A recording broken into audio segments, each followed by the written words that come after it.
அன்பார்ந்த ஞானவழி YouTube channel நேயர்கள் அனைவருக்கும் வணக்கம். இந்த பதிவில் மிதுன ராசி அன்பர்களுக்கு ஆடி மாத ராசி பலன்கள் காண்போம். வாக்கிய கணித பஞ்சாங்கப்படி குரோதி தமிழ் வருடத்தின் 4வது மாதம் ஆடி மாதம் 31 நாட்கள் கொண்டது. 2024 வருடம் ஜூலை மாதம் 17ஆம் தேதி முதல் ஆகஸ்ட் மாதம் 16ஆம் தேதி வரை உத்தராயண புண்ணிய காலம் முடிந்து தட்சாயண புண்ணிய காலம் ஆரம்பம். அதாவது தேவர்களுடைய பகல் பொழுது முடிந்து இரவு பொழுது ஆரம்பம் ஆகப் போகிறது. ஆடி மாதம் என்றாலே பெண் தெய்வ வழிபாட்டுக்கு உகந்த மாதம். அம்பாள், மாரியம்மன், காளியம்மன், துர்க்கை, பராசக்தி பெண் தெய்வ வழிபாட்டுக்கு உகந்த மாதம். ஆடி வெள்ளிக்கிழமை 18ஆம் பெருக்கு, ஆடி அமாவாசை, முன்னோர்களுக்கு இறந்த பெரியவர்களுக்கு தர்ப்பணம் திதி கொடுக்க உகந்த அமாவாசை, எண்ணற்ற சிறப்பு நாட்களை தாங்கி வருகிறது ஆடி மாதம். 9 நவகிரகங்கள் மூலம் வாக்கிய கணித பஞ்சாங்கப்படி மிதுன ராசி என்பதற்கு ஆடி மாத ராசி பலன்கள் காண்போம். நம்முடைய ஞான ஒளி யூடியூப் சேனலை பார்த்து கொண்டிருக்கக்கூடிய அன்பர்கள், இதுவரை சப்ஸ்கிரைப் செய்யாத அன்பர்கள் மறக்காமல் நம்முடைய சேனலை சப்ஸ்கிரைப் செய்து கூடவே இருக்கின்ற ஆல் பட்டன் அழுத்திங்க. நன்றி. கோச்சாரத்தில் 9 நகரங்களை வைத்து பார்க்கும்போது ஆடி மாதம் 16ஆம் தேதி சுக்கிர பகவான் மட்டும் இந்த மாதம் சிம்மராசிக்கு பயிற்சியாகிறார். மற்ற கிரகங்கள் மிக வலுவாக இந்த மாதம் சஞ்சாரம் செய்கிறார்கள். மிதுன ராசிக்கு தனம், வாக்கு, குடும்பஸ்தானாதிபதி சந்திர பகவான் 6வது வீட்டிலே குரு செவ்வாய் பார்வையில் சஞ்சாரம் செய்கிறார். மிதுன ராசிக்கு 12வது வீட்டிலே குரு செவ்வாய் கூட்டணி, குரு மங்கள யோகம். அதாவது தொழில்ஸ்தானாதிபதியும் லாபஸ்தானாதிபதியும் விரயத்திலே இந்த மாதம் முழுமையாக சஞ்சாரம் செய்கிறார்கள். இது பார்த்திங்கன்னா உங்களுக்கு தொழில் வேலையில் லாபங்கள், வருமானங்கள் குறைவை ஏற்படுத்துகிறது. ஏன்னா 2 கிரகங்கள் 12வது வீட்டிலே சஞ்சாரம் செய்யும்போது வருமானம், பொருளாதார தடை மிதுன ராசி என்பதற்கு இந்த ஆடி மாதம் காட்டுகிறது. தனம், வாக்கு, குடும்பஸ்தானாதிபதி 6ஆம் வீட்டிலே சஞ்சாரம் செய்யும்போது இந்த மாதம் சூர சம்காரம், பகை, கடன், நோய் எதிர்ப்பு, வழக்கு வில்லங்கம், கோர்ட்டு கேஸு, சட்ட சிக்கல், தொந்தரவில் இருக்கக்கூடியவர்களுக்கு இந்த மாதம் குறையும். 12வது வீட்டிலே செவ்வாய் குரு கூட்டணி சேர்ந்திருக்கும் போது ஒரு சிலருக்கு புதிதாக வரக்கூடிய வாய்ப்பு உண்டு. அதனால் நீங்கள் எடுப்பில் வெட்டு வெடுக்குன்னு யார்ட்டையும் பேசாதீங்க. இந்த மாதம் புதிதாக எதிர்ப்புகளை ஏற்படுத்தி கொள்ளாமல் இருப்பது மிதுன ராசி என்பதற்கு நல்லது. மிதுன ராசிக்கு 2வது வீட்டிலே புதன், சுக்கிரன், சூரியன் 3 கிரக கூட்டணி. பூர்வ புண்ணியஸ்தானத்திற்கும் விரயத்திற்கும் அதிபதியான சுக்கிரன் 2வது வீட்டிலே சஞ்சாரம் செய்யும்போது ஆடி மாதம் 16ஆம் தேதி வரை உங்களுக்கு குடும்பம் சார்ந்து உங்களுக்கு விரய செலவுகள் ஏற்படும். அல்லது உங்கள் மகன், மகள், பிள்ளைகளுக்கு படிப்பு விஷயமாக செலவுகள் ஏற்படும். அல்லது சொத்துக்கள் சார்ந்த செலவுகள் ஆடி மாதம் 16 வரை காட்டுகிறது. 3ஆம் வீட்டின் அதிபதி சூரியன் 2வது வீட்டிலே இந்த மாதம் சஞ்சாரம் செய்யும்போது ஒரு சிலருக்கு கண் வலி வரக்கூடிய வாய்ப்புண்டு, பண கஷ்டம் வரக்கூடிய வாய்ப்புண்டு. சூரியன் 2வது வீட்டில் சஞ்சாரம் செய்யும்போது நீங்கள் உங்கள் அப்பாவிடமோ அல்லது நீங்கள் வேலை செய்யக்கூடிய முதலாளிகளிடமோ கொஞ்சம் கவனமாக தான் இருக்கணும். பெரியோர்கள் சொல் பேச்சை கேட்டு செயல்பட வேண்டும். 2வது வீட்டில் சூரியன் சஞ்சாரம் செய்யும்போது அரசு காரியங்கள் மூலம் கொஞ்சம் தாமதப்படும். நீங்கள் முயற்சி செய்யும்போது உடனே அரசு காரியங்கள் வெற்றியாகும். ராசிநாதன் சூரியனுடன் கூட்டணி சேரும்போது பல வருடமாக அரசு வேலைக்கு முயற்சி செய்யக்கூடியவர்கள் உடனே இந்த மாதம் அரசு வேலை கிடைப்பதற்கான வாய்ப்புகளும் உண்டு. மிதுன ராசிக்கு 10வது வீட்டிலே ராகு சஞ்சாரம் செய்கிறார். 10லே பாவினாச்சும் இருக்கணும் அப்படின்னு ஜோதிட பழமொழி. கருநாக பாம்பு ராகு சனி நட்சத்திரத்திலே சஞ்சாரம் செய்யும்போது கடந்த 9 மாதமாக உங்களுக்கு இருந்த வேலை விஷயமா, தொழில் விஷயமா இருந்து வந்த சங்கடங்கள் கொஞ்சம் குறையும். சனி பகவான் நட்சத்திரத்திலே ராகு சஞ்சாரம் செய்யும்போது வெளிநாடு, அயல்நாடு சார்ந்த வேலை தொழிலுக்கு முயற்சி செய்யக்கூடியவர்கள் அந்த முயற்சிகள் இந்த கால நேரத்தில் வெற்றியாகும். ராகு பகவான் தொழில் வேலையில் ஒரு முன்னேற்றங்களை காட்டப் போகிறார். சனி பகவான் வக்கரகதியில் பாக்கியத்திலே பின்னோக்கி செல்லும் பொழுது சனி பகவான் அயல்நாட்டு பயணத்தான் காட்டுகிறார்.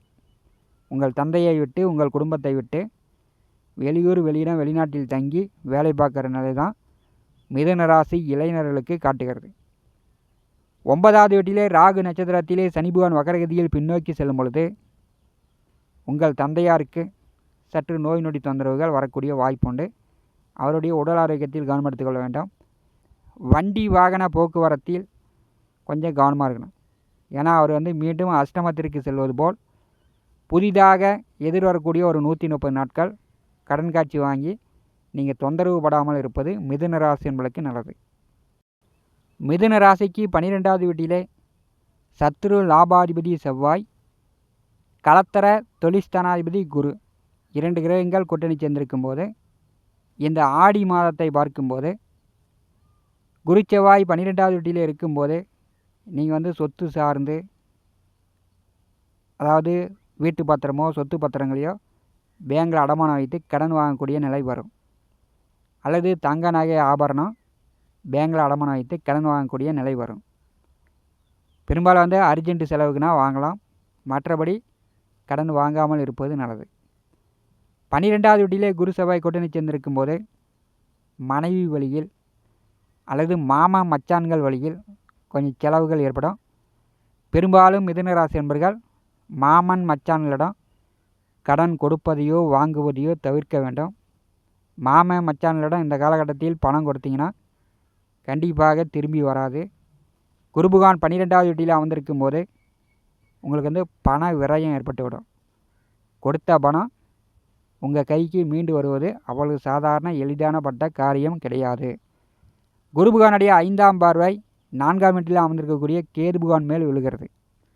கேது அஸ்த நட்சத்திரம் 2ஆம் மாதத்தில் சஞ்சாரம் செய்யும்போது கிராமப்புறங்களில் இருக்கக்கூடியவர்கள் இரவு நேரங்களில் வாக்கியா வரப்புகளில் செல்லும் பொழுது கொஞ்சம் கவனமாக போயிட்டு கவனமாக வரணும். விஷக்கடி தொந்தரவுலாம் ஏற்படும். கோச்சாரத்திலே சுகஸ்தானமான 4வது வீட்டிலே சென்னாக கேது வரும்போது விஷக்கடி தொந்தரவுலாம் ஏற்படும். மிதுன ராசி என்பர்கள் கிராமப்புறங்களில் இருக்கக்கூடியவர்கள் கொஞ்சம் கவனமாக போயிட்டு கவனமாக வரணும். தாயார் உடல் ஆரோக்கியத்தில் கொஞ்சம் கவனம் எடுத்துக்கொள்ள வேண்டும். அதே மாதிரி சொத்து பத்து நிலம் வழியில் உங்களுக்கு வண்டி வாகனங்கள் தொழில் செய்கிறீங்க அப்படின்னா அதில் விரய செலவு, உடனே வண்டி வாகனங்கள் பழுதாகும், விரயங்கள் ஏற்படும். சொத்து பத்து வழியில் அண்ணன் தம்பி பங்காளி இப்படி கோர்ட்டில் கேஸு போடுற மாதிரி, சொத்து பாகப்பிரிவினை செய்ய முடியாமல் பங்காளிகள் அண்ணன் தம்பிலாம் தொந்தரவு படுத்துகிற மாதிரி, இந்த மாதிரி நிலையெல்லாம் 4வது வீட்டிலே கேது வரும்போது ஏற்படுத்துவார். அந்த தொந்தரவுகள் இல்லாமல் மிதுன ராசி என்பர்கள் பார்த்து கொள்வது நல்லது. ஆடி மாதம் 16ஆம் தேதி வரை 2வது வீட்டிலே சுக்கிரன் அமர்ந்திருக்கும் போது குடும்ப நபர்கள் யாருக்காச்சும் நோய் நொடி தொந்தரவுகள் வரும், மருத்துவ செலவுகள் ஏற்படும். ஆடி மாதம் 16ஆம் தேதி 3வது வீட்டிற்கு சுக்கிரன் பெயர்ச்சியாகிறார். சனிச்செவ்வாய் பார்வையில் சுக்கிரன் அமரும்போது பெரும்பாலும் பிள்ளைகளிடம், அண்ணன் தம்பி பங்காளிகளிடம் பகை போட்டி விரோதம் சண்டை சச்சரவு வராமல் பார்த்து கொள்வது நல்லது. நீங்கள் அதிகாரமாக எந்த காரியங்களையும் செய்யாமல் இருப்பது நல்லது. குடும்ப பெரியோர்கள் சொல் பேச்சை கேட்டு குடும்ப பெரியோர்கள் அறிவுரையுடன் மிதுன ராசி என்பர்கள் செயல்படுவது நல்லது. மிதுன ராசிக்கும் கன்னி ராசிக்கும் அதிபதியான புதன் கடக ராசியிலே நீர் ராசியிலே சஞ்சாரம் செய்கிறார். அவர் சனி நட்சத்திரத்திலே சஞ்சாரம் செய்யும்போது பெரும்பாலும் நீங்கள் பெரியோர்களுடைய ஆதரவுடன் பெரியோர்களுடைய பேச்சை கேட்டு தான் செயல்படணும். ஏன்னா கடகம் ஓடுகின்ற நதி நீர். உங்களுடைய மன எண்ணமும் ஒரு செகண்டுக்கு 1000 எண்ணங்கள் உதிக்கும். நீங்களும் கிடுகிடுன்னு ஓடுவீங்க. கொஞ்சம் பொறுமையை கடைபிடிப்பது மிதுன ராசி என்பதற்கு நல்லது. இந்த ஆடி மாதத்தை பொறுத்தவரை 12வது வீட்டிலே குரு செவ்வாய் கூட்டணி சேருவது உங்களுக்கு கொஞ்சம் மந்த நிலையை ஏற்படுத்தும். இரவில் படுத்து தூங்கும்போதே தூங்க முடியாமல் இரவில் விழிப்பு வரும். அயல்நாடு வெளிநாடு சார்ந்த வேலை தொழிலுக்கு முயற்சி செய்யக்கூடியவர்கள் முயற்சி செய்யலாம். வீண் பயண அலைச்சல் இல்லாமல் பார்த்து கொள்வது நல்லது. ஏன்னா தொழில்ஸ்தானாதிபதியும் லாபஸ்தானாதிபதியும் 12வது வீட்டில் கூட்டணி சேரும்போது வீணாக பயண அலைச்சல் உங்களுக்கு விரயங்களைத்தான் காட்டுகிறது. லாபங்கள் ஆடி மாதம் மிதுன ராசி என்பதற்கு கொஞ்சம் குறைவதை காண முடிகிறது. இந்த காணொலியை பற்றி உங்களுடைய மேலான கருத்துக்களை நம்முடைய கமெண்ட் பாக்ஸில் பதிவு செய்யுங்கள். நம்முடைய ஞான ஒளி யூடியூப் சேனலை பார்த்து கொண்டிருக்கக்கூடிய அன்பர்கள், இதுவரை சப்ஸ்கிரைப் செய்யாத அன்பர்கள் மறக்காமல் நம்முடைய சேனலை சப்ஸ்கிரைப் செய்து கூட இருக்கின்ற ஆல் பட்டனை அழுத்திங்க. தினந்தோறும் நம்முடைய சேனலில் ஜோதிட பலன்கள் பதிவிடப்படும். உடனுக்குடன் பார்த்து பயன்பெறுங்கள். நன்றி, வணக்கம்.